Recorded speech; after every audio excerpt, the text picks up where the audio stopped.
Charlotte du blog L'Insatiable Charlotte est avec nous. Bonsoir, Bonsoir. Charlotte, c'est le rendez-vous des livres. Vous partagez avec tous les auditeurs de France Bleu Maine vos coups de cœur, Charlotte.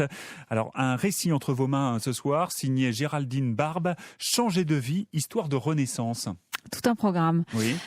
On s'est tous posé la question un jour de si je gagnais au loto, qu'est-ce que je ferais ? On changerait pas mal de choses. C'est un peu de ça que parle Géraldine Barbe, mais ce qui est intéressant, c'est qu'elle le fait de manière plus subtile et surtout à travers des portraits de personnages existants. Mais alors, c'est pas une galerie de personnages comme on voit parfois des livres un peu de développement personnel où on donne envie et en même temps on se dit mais c'est pas du tout pour moi parce qu'il change tout. Là, elle le fait de manière linéaire, les destins se rencontrent. Elle le tisse un peu comme un roman. Ça se lit d'ailleurs comme un roman. C'est pas du tout descriptif et ennuyeux comme peuvent parfois l'être des témoignages.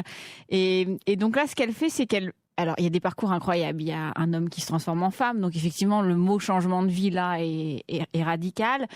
D'autres, c'est plus latent, c'est plus subtil avec, c'est Géraldine Barbe qui le dit elle-même. En fait, pour elle, changer de vie, c'est changer de regard sur la vie. C'est pas forcément je plaque tout, je m'en vais vendre des crêpes à Bali.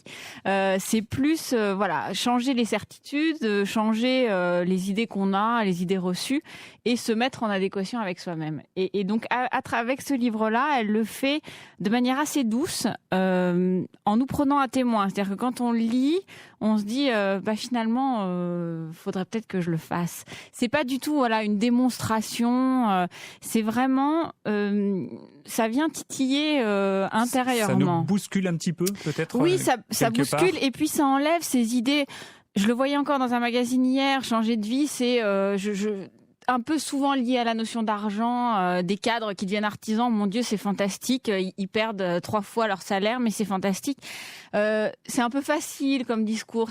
Tandis que là, c'est vraiment plus intime en fait. C'est des changements qui nous invitent, voilà, à se poser des questions sur. C'est pas juste plaquer son job et faire autre chose, quoi. C'est vraiment changer le regard qu'on pose sur le monde Et oui, on referme le livre en se disant, en fait, j'aimerais bien être un de ces petits personnages. Et voilà, c'est une invitation assez douce, mais quand même assez ferme à se poser des questions sur ce qu'on a envie. Et puis, avec cette idée de se dire, c'est maintenant, quoi. C'est pas, on va pas attendre, on va pas lire 150 livres avant de se dire, on y va. Donc voilà, il y a un message porteur en disant, bon, allez, on bouge et notre vie nous appartient qu'à nous et c'est à nous d'en faire ce qu'on a envie finalement. Bon, Charlotte, ne changez pas trop tout de même et revenez-nous avec le même amour des livres. Promis. La semaine prochaine pour un autre coup de cœur. Les références de votre coup de cœur, Changer de vie, histoire de renaissance. C'est signé Géraldine Barbe. Ce sont à partir de témoignages qui sont de vrais témoignages. Des vraies histoires, ouais. Oui. Et l'éditeur, c'est Plein Jour. Merci Charlotte, à la semaine prochaine. À la semaine prochaine. Et votre blog, c'est L'Insatiable Charlotte.